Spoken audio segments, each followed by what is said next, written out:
الرحمن الرحیم۔ پاکستان کا current account deficit 74 million dollar آیا ہے فیبرری 2023 میں، جو پچھلے مالی سال کے اس مہینے سے جو ہے وہ کافی کم ہے۔ مگر سوال یہ ہے کہ کرنٹ اکاؤنٹ ڈیفیسٹ کے کم ہونے کا کوئی ڈائریکٹ اچھا اثر ہے پاکستان کی اکانومی پر، یا یہ کس طریقے سے حاصل کیا گیا ہے؟ تو جواب اس کا یہ ہے کہ امپورٹس کو کافی کنٹرول کیا گیا۔ تقریباً 24% جو امپورٹس ہیں وہ اس دورانیے میں کم ریکارڈ ہوئیں، جس کی وجہ سے یہ جو فگر ہے وہ اچیو ہوا ہے۔ اور امپورٹس کم رکھنے کی وجہ سے ظاہر ہے کہ مینوفیکچرنگ سیکٹر جو ہے وہ متاثر ہوا، اور اس میں ایکسپورٹس جو ہے اگر بتاتے چلیں اسی دورانیے میں 19% کم ہوئیں، ریمیٹنسز میں 9% کمی آئی، اور پاکستان کی اکانومی کا پہیہ جو ہے وہ انتہائی شدید سلو ہو گیا۔ پاکستان کی امپورٹس کو کنٹرول کرنے کے حوالے سے جو لارج سکیلز مینوفیکچرر ہیں ان کی جو جنوری میں پچھلے مالی سال کے حوالے سے جو گروتھ تھی وہ 7.9% کم رہی، اور ٹوٹل اوورال سے یہ جو 7 مہینوں کی گروتھ دیکھی جائے وہ 4.4% کم رہی۔ 1965 کے بعد 10 سال کے بعد یہ انتہائی کم فگر ہے۔ جو انفلیشن کی فگر اس وقت آ رہی ہے جس کا ڈائریکٹ امپیکٹ ڈیمانڈ اور سپلائی کے ساتھ ہے، وہ 1965 کے بعد اس وقت مارچ میں 34.34% جو ہے فگر ریکارڈ ہوگی سی پی آئی یعنی کنزیومر پرائس انڈیکس کی، ایسا کہنا ہے ایک فائنینشیل تھنک ٹینک کا۔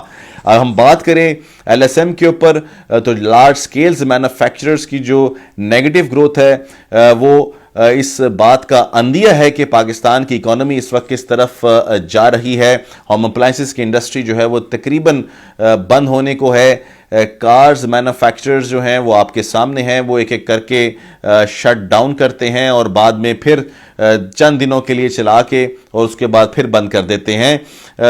پاکستان میں ایک بڑی ٹائر بنانے والی کمپنی نے اعلان کیا ہے کہ وہ شٹ ڈاؤن میں ہے، جا رہی ہے۔ اس کے علاوہ جو ہوم اپلائنسز ہیں اس انڈسٹری کا تذکرہ کرنا بھی یہاں پہ انتہائی امپورٹنٹ ہے۔ یہاں پر میں آپ کو ایک اور بات بتاتا چلوں کہ 60% ایکسپورٹس کا پاکستان کی ٹیکسٹائل انڈسٹری دیتی ہے، وہ بھی اس وقت ٹربل کا شکار ہے، اور انہوں نے کافی ملنے کی کوشش کی ہے پرائم منسٹر سے پچھلے 4 مہینوں میں، مگر کوئی اس وقت شنوائی جو ہے ان کی نہیں ہو سکی ہے۔ یہاں پر میں آپ کو ایک بات بتاتا چلوں کہ جو ٹیکسٹائل ایکسپورٹس ہیں وہ فیبرری کے مہینے میں 29% ڈاؤن ہوئی ہیں، اور ظاہر ہے کہ اس کا ڈائریکٹ اثر امپورٹس کے اوپر جو دباؤ ہے، جو کمی ہے، جو کنٹرول ہے اس کے ساتھ ہے، کیونکہ پاکستان میں فلڈز کے بعد کاٹن جو ہے وہ امپورٹ کرنا انتہائی امپورٹنٹ تھا۔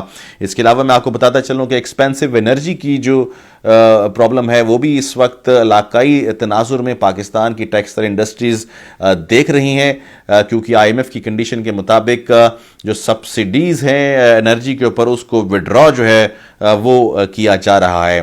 اس کے علاوہ انٹرنیشنلی جو گلوبل ڈیمانڈ ہے ٹیکسٹائل کی، یو ایس اے کی سائٹ کی سلیکون ویلی بینک کی کلیپس کے بعد وہ ایک سچویشن جو ہے وہ کافی خراب ہوتی ہوئی نظر آ رہی ہے۔ سب کی امیدیں آئی ایم ایف کے پیکج کے اوپر ہیں کہ آئی ایم ایف کا پیکج کس طریقے سے پاکستان کو ملتا ہے، بہت امپورٹنٹ ہے۔ اس سے شاید امپورٹس کے اوپر ریسٹرکشنز اٹھ سکیں، اس سے $5 ارب کے جو کنٹینرز اس وقت پڑے ہوئے ہیں پورٹ پہ وہ چھٹ سکیں اور پاکستان کی اکانومی کا پہیہ چل سکے۔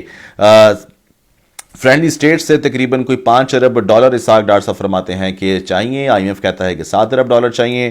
اب اس دوران ان دونوں سائڈ جو ہیں وہ کدھر متفق ہوتی ہیں یہ تو وقت ہی بتائے گا، مگر فرینڈلی اسٹیٹس میں چائنا کا جو ہے وہ رول بہت اہم ہے، سعودی عربیہ کا رول بہت اہم ہے، اور اس وقت چائنا سے خبریں یہ آ رہی ہیں کہ جہاں ایک طرف وہ کنگڈم آف سعودی عربیہ اور ایران کے درمیان میں ڈیل کروا رہا ہے، وہاں پہ اس وقت یوکرین اور رشیا کے ساتھ بھی جو ہے وہ معاملات بڑھا رہا ہے۔ ایسے میں سی پیک کے حوالے سے خبر آتی ہے کہ تھرڈ پارٹی انگیجمنٹس دونوں ممالک نے مل کے فیصلہ کیا ہے۔ پاکستان کی جو $60 ارب کا گیم چینجر پلان سی پیک، اس کے اندر تھرڈ پارٹی انگیجمنٹس بھی ہے، اس سے اس کے اندر ضرورت کو اجاگر کیا گیا ہے۔ چائنا اکیلے کیا کرتا ہوا کترا رہا ہے، کیا سچویشن ہے، یہ تو آنے والا وقت ہی بتائے گا۔ مگر اس وقت پاکستان کو FDIs کی اور اس کے علاوہ سب سے اہم جو ضرورت ہے جس کی وہ پولیٹیکل انسرٹنٹی کا خاتمہ ہے. پولیٹیکل انسرٹنٹی اس وقت اکنامک کی جو سچویشن ہے، خراب سچویشن ہے، اس کی جڑ ہے. اللہ پاکستان کا حامی ناصر ہو. اللہ نگہبان.